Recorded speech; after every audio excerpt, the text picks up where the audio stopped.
Bismillahirrahmanirrahim. Assalamualaikum warahmatullahi wabarakatuh.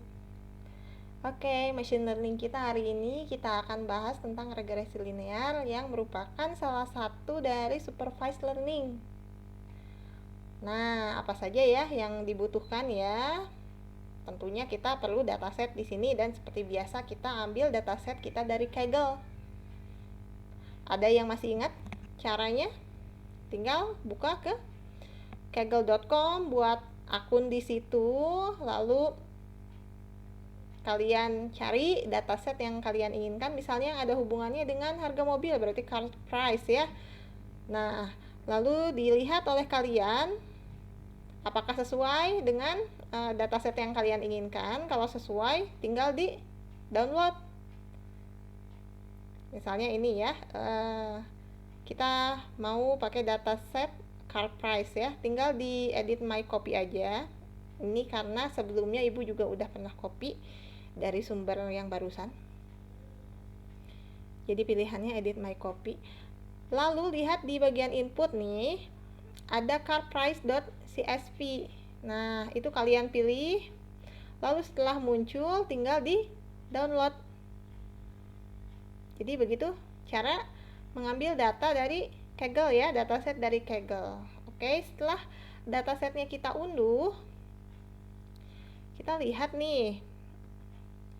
Di sini nanti kalian akan melihat ada berbagai macam variabel ya.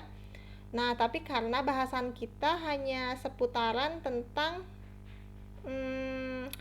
dataset untuk harga mobil ya yang dipengaruhi oleh horsepower, jadi ini ibu ambilnya hanya horsepower dan price-nya saja variabelnya, karena kita masih masuk ke yang simple ya, yang simple linear regression ya.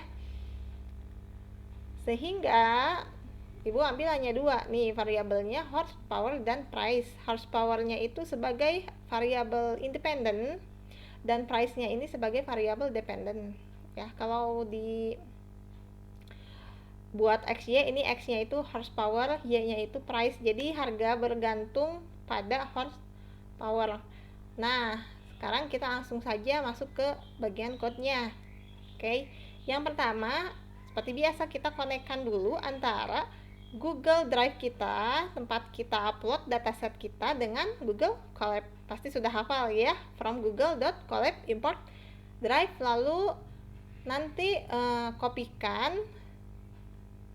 ini authorization code-nya, klik linknya, lalu nanti authorization code-nya kita kopikan di sini. Nah, lanjut lagi. Oke. Apa saja nih library yang perlu? Yang pertama, kita butuh pandas karena kita mau baca dataset kita ya. Yang kedua, untuk visualisasinya kita butuh matplotlib. Lanjutannya, karena ini ada model linear regression, kita akan panggil lewat library scikit-learn ya. Nanti juga untuk membaginya sama pakai scikit-learn model selection ya, untuk membagi data training dan data test. Kita cek dulu apakah dia sudah bisa membaca data kita dengan cara ini. Perintahnya apa? df sama dengan pd.read csv ya, dan hierarki di mana tempat file horsepower.csv itu kita letakkan. Nah, di sini mah di my drive dataset ya kalau yang ibu. Oke, setelah kita beri perintah df head, ternyata berhasil menampilkan 5 data pertama, berarti sukses ya, data kita bisa terbaca. Di sini mau lihat lagi deh shape-nya. Kita kasih perintah df shape. Jadi di sini maksudnya 200,3 itu adalah ada 200 baris dan 3 kolom, index, horsepower sama price. Kita lanjutkan, kita mau lihat lagi di data frame kita nih infonya seperti apa. Info ini bisa kita lihat ya. Kita akan tahu informasi data kita ini mulai dari jumlah datanya, tipe datanya, memori dan lain sebagainya. Lalu lanjut ke df.describe. Nah, kalau yang tadi info, ini yang describe ini melihat statistik deskriptifnya dari data kita, meliputi ada berapa ya banyaknya, lalu rata-ratanya, standar deviasinya, minimumnya, maksimum, nilai minimum, maksimum, kuartil atas ya, kuartil bawah, kuartil tengah atau mediannya bisa terlihat ketika kita beri perintah df.describe. Sekarang kita cross check lagi.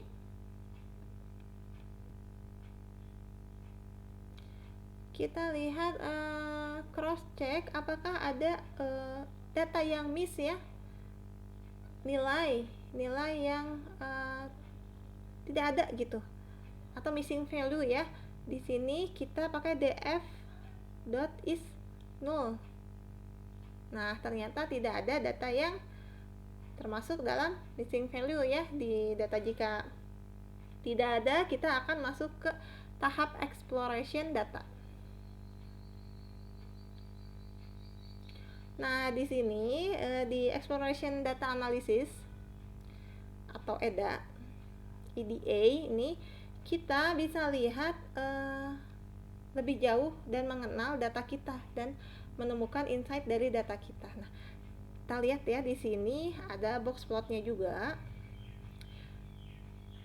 density. Nah, kita bisa lihat di sini ada rata-rata ya, mean dan median dari horsepower. Ini yang pertama kita cari tuh adalah insight data dari horsepower ya.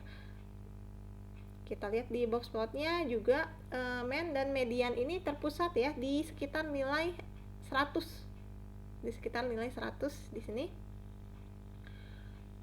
Dan persebarannya persebaran datanya kurang merata, tapi hampir mirip dengan distribusi normal. Dan di sini bisa kita lihat ada data pencilan yang bulat-bulat, data pencilan ya. Ada 3 data pencilan di sini atau outliers ya di box plot ini. Lalu kita lihat di harga ini juga banyak outliersnya. Mean dan mediannya terpusat di 10.000 ya, lebih ke right skew ya, dan persebaran datanya itu kurang merata. Dari scatter plot ini itu ada banyak titik-titiknya yang menunjukkan itu sebagai outlier atau data pencilan. Selanjutnya kita mau tahu nih scatter plot dari horsepower dan price ya, karena kita kan mau bikin garis regresinya itu. Secara kasat mata di sini bisa dilihat bahwa dia itu dari scatter plotnya berkorelasi positif ya, karena kan di sini semakin tinggi horsepowernya itu maka harganya juga akan semakin tinggi juga. Jadi ini berkorelasi positif dari scatter plotnya ini. Kalau nilai horsepowernya bertambah, maka price-nya atau harganya juga itu akan semakin tinggi. Lalu kita coba lihat korelasinya apakah betul ya, korelasinya.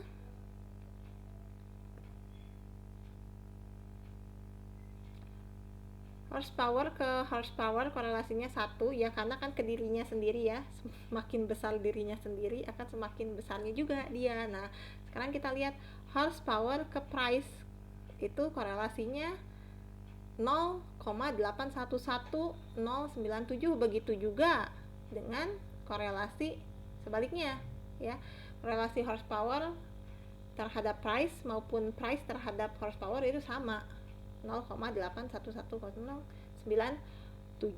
Dan korelasi di sini kan paling besar 1 ya nilainya, atau negatif 1 itu kuat, tapi dia negatif ya. Kalau ini kan positif, semakin tinggi horsepower semakin tinggi juga nilai atau harga mobilnya. Selanjutnya kita buat variabel ya, nanti untuk men-train di sini, men-train data kita dengan porsinya di sini test size-nya 0,2, artinya itu adalah porsinya 80 ya banding 20.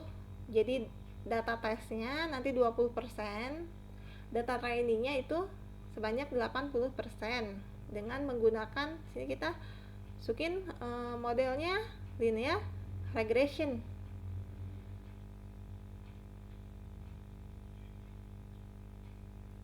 Intinya kan kita membuat garis regresi yang mendekati untuk nanti bisa kita gunakan sebagai ramalan atau prediksi ya. Kita bikin objek linear regresinya tadi sudah, lalu kita training modelnya itu juga sudah ini ya. Lalu kita cari tahu slope, koefisien atau kemiringan dan interceptnya untuk kita pakai di persamaan regresinya nanti. Nah, ternyata koefisiennya adalah ini 168 dan interceptnya itu adalah negatif 4248.